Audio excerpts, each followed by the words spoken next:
안녕하세요. 한문교육과 18학번 박지윤입니다. 지금부터 백성에게 준 최고의 선물 28글자 수업 시연을 진행하도록 하겠습니다. 여러분, 영상 잘 보셨나요? 영상을 통해서 알 수 있다시피 오늘 우리가 배울 내용의 주제는 바로 훈민정음입니다. 자, 훈민정음은 무엇일까요? 조선시대의 네 번째 왕인 세종대왕이 한글을 창제했을 당시의 공식 명칭이 바로 훈민정음입니다. 한글은 세계에서 가장 완벽한 문자라고 영상에서도 나왔죠? 우리 한글은 유네스코에서도 최고의 평가를 받았다고 합니다. 하지만 원래는 우리가 한자를 사용하던 한자 문화권이었습니다. 그렇다면 세종대왕은 왜 이미 사용하고 있던 한자 대신 한글을 창제하게 되었을까요? 그 이유는 훈민정음이라는 단어 속에 있습니다. 가르칠 훈, 백성민, 바를 정, 소리음. 훈민정음의 뜻은 백성을 가르치는 바른 소리입니다. 한자를 사용할 당시에는 우리말을 한자로 일일이 옮기는 것이 어렵고 복잡하다 보니 양반들은 한자를 잘 사용했지만 백성들은 배우기조차 어려웠습니다. 세종대왕이 이것을 안타깝게 여기고는 누구든지 쉽게 배우고 쓸 수 있도록 한글을 만든 것입니다. 그럼 이제부터 본격적으로 원문 수업을 시작하겠습니다. 원문을 자세히 살펴보기 전에 먼저 전체적으로 도금을 해볼게요. 제가 띄어있는 것을 주의해서 듣고 여러분도 같이 따라서 소리내어 도금해 봅시다. 설총이 시작 이두하여 관부 민간에 지금 행지라. 연 개 가자 이용하여 중략 지어 언어지간 하여는 즉 불능달 기만일 언이라. 개해동의 아 전하가 창제 정음 28자 하여 약 개례의 이시지 하시고 명지왈 훈민정음이라 하시니라. 국지어음이 이호 중국하여 여 문자로 불상유통이라. 고로 우민이 유 소여건 하여도 이종 부득신 기정자가 다이라. 여 위차 민연하여 신제 28자 하노니 욕 사인인 이습하여 편어일용 이니라. 그럼 이제 한 문장씩 보면서 해석해보고 익혀야 할 문법과 어휘들도 살펴보겠습니다. 첫 번째 문장부터 보겠습니다. 한문 위의 숫자는 해석 순서이고 주요 어휘는 파란색, 문법은 빨간색으로 표시해 두었으니 여러분 교재에도 함께 표시하면서 봐주시면 됩니다. 설총이 시작 이두하여 관부 민간에 지금 행지라. 해석부터 살펴보겠습니다. 설총이 처음으로 이두를 만들어 관청과 민간에서 지금에 이르기까지 그것을 사용하고 있다. 이렇게 해석할 수 있겠습니다. 맨 처음 나오는 설총은 인물의 이름이죠. 신라 경덕왕 때의 학자입니다. 이분은 국학이라는 신라 시대의 교육기관에서 학생들을 가르쳐 유학을 발전시켰고 이두를 정리하고 집대성한 인물입니다. 그렇다면 원문에도 나와 있는 이 이두는 무엇일까요? 한자의 음과 뜻을 빌려서 우리말을 적은 표기법을 가리키는 단어입니다. 여기서 읽을 독자가 구절이라는 뜻으로 두로 읽히는데요. 이렇게 쓰임에 따라서 한자의 음이 달라지는 경우가 있습니다. 그리고 관부와 민간이라는 단어도 나오고 있죠. 관부는 관청이고 민간은 일반 백성들 사이를 가리킵니다. 그러니까 이두를 관청과 민간에서 사용했다라고 하는 것은 벼슬아치들과 백성들이 모두 이두를 사용했다는 것을 뜻하는 것이겠죠. 자, 그럼 맨 마지막에 갈지자의 쓰임을 봅시다. 갈지자는 그것이라고 해석되고 쓰임은 대명사입니다. 그럼 여기서 지자가 가리키는 것은 무엇일까요? 이두를 가리키는 것이죠. 자, 근데 이 해석을 보면 지금까지 이두를 사용하고 있다라는 것인데 여기서의 지금은 어느 시대일까요? 이 원문, 즉 국조보감이 쓰여진 조선시대를 말하는 것이겠죠? 그래서 이 문장을 다시 정리해보면 설총이 신라시대에 이두를 만들었고 이 이두는 조선시대까지도 관청과 민간에서 쭉 사용되고 있다라고 이해할 수 있겠습니다. 그럼 다음 문장도 살펴보겠습니다. 연, 개, 가자 이용하여 중략, 지어, 언어시간 하여는 즉 불능달 기만일 어니라. 해석해보면 그러나 모두 한자를 빌려서 사용하여 중략, 말하는 사이에 이르러서는 만에 하나도 표현할 수 없었다 라고 해석할 수 있겠습니다. 그럴 연자는 여기서 그러나로 해석되고요. 접속사로 쓰입니다. 가자라는 단어는 좀 생소하죠? 이 단어는 글자를 빌리다 라는 뜻입니다. 그럼 가자에서 자자는 무엇을 가리킬까요? 바로 한자죠. 세종대왕이 한글을 창제하기 전까지는 우리도 한자를 사용했으니까요. 말이을 이자를 볼게요. 말이을 이자는 쓰임이 다양한데 대표적으로는 그리고 라는 뜻으로 순접으로 쓰이거나 그러나 라는 뜻으로 역접으로 쓰입니다.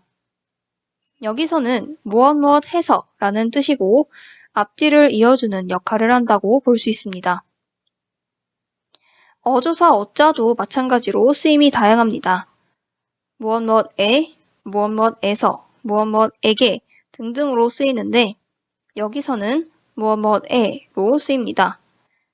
여기 보이는 언어는 말씀 언자와 말씀 어자가 합쳐진 것이니까 그냥 말하다 라고 해석하시면 됩니다. 그래서 지어 언어지가는 해석하면 말하는 사이에 이르러가 되는 것이겠죠. 만일은 만에 하나라는 뜻인데요. 만에 하나도 표현할 수 없었다는 것은 결국엔 무슨 뜻일까요? 아무것도 표현할 수 없었다라는 말과 같은 의미입니다. 아까 훈민정음이 무엇인지에 대해서 짧게 함께 살펴보았을 때 훈민정음을 창제하게 된 계기가 뭐였나요? 백성들이 한자를 익히기 어려워해서 사용할 수 없었기 때문에 한글을 만들게 되었다고 했었죠. 그래서 이 문장이 세종대왕이 훈민정음을 창제한 계기를 드러내고 있다고 볼 수 있겠습니다. 다음 문장 살펴보겠습니다. 개해동의 전하가 창제 정음 28자 하여 해석해보면 개해년 겨울에 우리 전하께서 정음 28자를 창제하여가 됩니다. 개해년은 1443년입니다. 여러분, 육식갑자 아시나요? 갑을병정 무기경신임계가 10간, 자축인묘 진사오미 신유술해가 12지입니다. 이 10간과 12지가 하나씩 순서대로 결합하는데 예를 들자면 갑자년 다음에는 갑축년, 그 다음에는 갑인년 이런 식으로 쭉 10간의 갑부터 개까지가 각각 12지에 자부터 해까지 결합하고 한 바퀴를 다 돌면 다시 갑자년으로 돌아와서 시작하는 것입니다. 이렇게 결합해서 나오는 해의 수가 60개여서 60갑자라고 하는 거죠. 그중 계해년은 이 60갑자의 가장 마지막 해이고 여기서의 계해년은 1443년입니다. 전하라는 단어는 많이들 들어보셨죠? 사각 드라마를 보면 성은이 망극하옵니다 전하 하는 대사를 많이 들어보셨을 텐데 전하는 임금을 높여 이르던 말입니다. 여기서 전하는 바로 세종대왕이겠죠? 다음 이어서 보겠습니다. 략, 계례의 이시지 하시고 명지왈, 훈민정음이라 하시니라. 해석해보면 대략적으로 보기와 뜻을 들어 그것을 보이시고 그것을 이름하여 훈민정음이라고 하셨다. 입니다. 례의는 보기와 의미라는 뜻입니다. 여기서의 보기는 용례나 예시 같은 것입니다. 여기 보시면 빨간색으로 표시한 갈지자가 2개가 있죠? 여기서 갈지는 무엇을 가리키는 대명사일까요? 바로 앞에서 우리 전하께서 정음 28자를 창제하여 라고 했었죠. 그래서 여기서 갈지는 정음 28자를 가리키는 대명사인 것을 알 수 있습니다. 자, 여기까지가 국조보감에 해당되는 원문 내용인데요. 한마디로 정리해보자면 설총이 만든 이주를 사용하고 있었지만 백성들이 한자의 사용을 어려워하자 세종대왕이 정음 28자를 창제하여 이것을 훈민정음이라 일컬었다 라고 이해할 수 있겠습니다. 그럼 이제부터 훈민정음 해례본 원문을 살펴보겠습니다. 국지어음이 이호 중국하여 여 문자로 불상 유통이라. 이 문장을 해석해 보겠습니다. 나라의 말이 중국과 달라서 문자와 더불어 서로 통하지 않는다 라고 해석할 수 있겠습니다. 어음은 말의 소리입니다. 여기서는 그냥 말이라고 해석해도 무관합니다. 어조사 호자를 볼까요? 어조사 호에는 의문문이나 감탄사와 같은 다양한 쓰임이 있는데 여기서는 비교를 나타내는 계사로 쓰였습니다. 나라의 말이 중국과 달라서 라는 해석에서 보면 조선에서 쓰는 말과 중국에서 쓰는 말이 다르다 라고 비교를 나타내는 무엇과로 해석되는 거죠. 자, 그럼 여 문자에서 문자는 무엇을 가리킬까요? 한자를 가리키겠죠? 즉, 조선에서 쓰는 말과 한자가 통하지 않는다는 뜻으로 이해할 수 있습니다. 류통은 막힘없이 흘러 통한다 라는 뜻입니다. 여기서는 그냥 통한다 라고 해석해서 불상류통은 서로 통하지 않는다 이렇게 해석될 수 있습니다. 다음 문장 살펴보겠습니다. 고로 우민이 유소요건하여도 이종 부득신 기정자가 다이라. 그렇다면 이 문장은 그러므로 어리석은 백성들이 말하고자 하는 바가 있어도 마침내 그 뜻을 펼칠 수 없는 사람이 많다라고 해석할 수 있겠습니다. 바소자는 무엇 하는 바라는 뜻입니다. 그래서 유소요건은 말하고자 하는 바가 있다라고 해석하면 됩니다. 여기서 말이을이는 어떻게 쓸까요?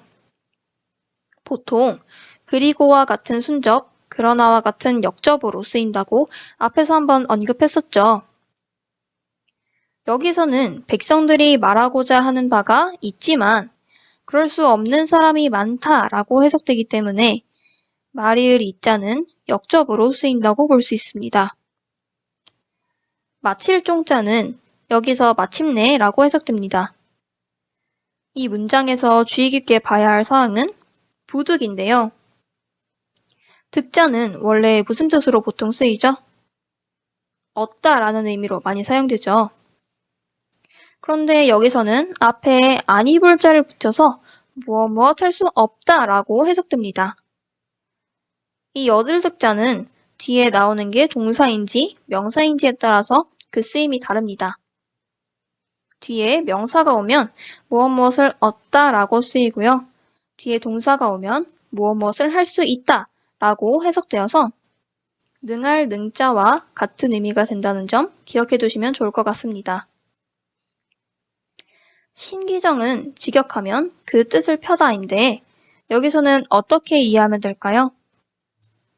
마음속 생각을 글로 표현하다 정도로 해석하면 좀 더 쉽게 이해할 수 있을 것 같습니다. 놈자자는 무엇 하는 사람으로 해석하면 됩니다. 그래서 여기서 그 뜻을 펼칠 수 없는 사람이 많다라는 것은 결국 마음속의 생각, 즉 하고 싶은 말을 한자로 쓰지 못하는 사람이 많다라는 뜻이 되겠습니다. 자, 그럼 오늘의 마지막 문장을 살펴보도록 하겠습니다. 위차 민연하여 신제 28자 논이 욕사인인 이습하여 일용이니라.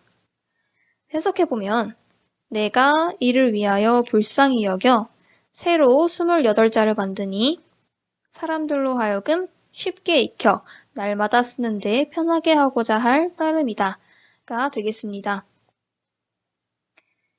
여기서 할 위자는 무엇을 위하다 라고 해석되고 미녀는 불쌍히 여기다 라는 뜻입니다. 하여금 사자는 A로 하여금 B하게 하다 라는 뜻으로 사역의 의미를 가집니다. 여기서는 인인이 A이고 이습부터 일용까지가 B에 해당되는 것입니다. 쉬울 이자를 한번 볼까요? 쉬울 이자도 앞서 보았던 읽을 독자와 마찬가지로 쓰임에 따라서 음이 달라지는 한자입니다. 여기서는 쉽다라는 뜻으로 쓰여서 이로 읽지만 바꾸다라는 뜻일 때는 역으로 읽습니다. 편할 편자도 마찬가지죠. 편하다라는 뜻일 때는 편, 똥오줌이라는 뜻일 때는 변으로 읽습니다. 어조사 어자도 아까 배웠었죠? 무엇에 라는 뜻입니다. 그래서 일용은 날마다 쓰는 것에 또는 쓰는데 이렇게 해석할 수 있습니다. 마지막으로 귀이자를 볼까요? 귀이자는 지금과 같이 문장의 끝에서 뭐할 따름이다, 뭐할 뿐이다 라는 뜻으로 쓰이는 경우가 있습니다. 자, 여기까지가 혼민정음 해려본의 원문인데요. 한마디로 정리하자면 조선의 말은 중국과 달라서 한자로 쓸 수 없었고 백성들도 자신의 생각을 글로 표현하지 못하니까 세종대왕이 이를 불쌍히 여기고 한글을 만들어서 백성들이 쉽게 익힐 수 있도록 했다는 것입니다.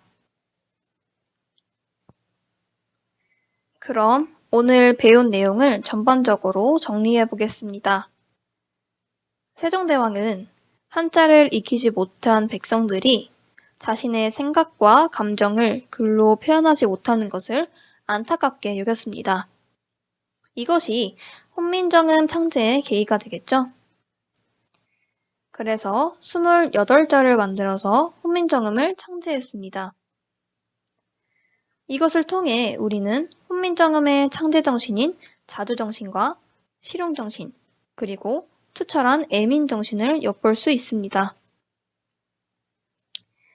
한자에서 벗어나 고유한 한글을 만들었다는 점에서 자주정신을 알 수 있습니다. 또 모든 사람이 쉽게 익힐 수 있는 문자를 만들었다는 점에서 실용정신을 알 수 있습니다. 마지막으로 백성을 위해서 새로운 문자를 만들었다는 점에서 애민정신을 알 수 있는 것입니다. 이렇게 세 가지 혼민정음의 창제정신도 함께 기억해 두시면 좋을 것 같습니다. 자, 이제 수업을 마무리하겠습니다. 지금까지 집중해서 들어주셔서 감사하고 오늘 배운 내용 다시 한번 복습하는 거 잊지 마세요. 그럼 다음 수업에서 만나요. 안녕.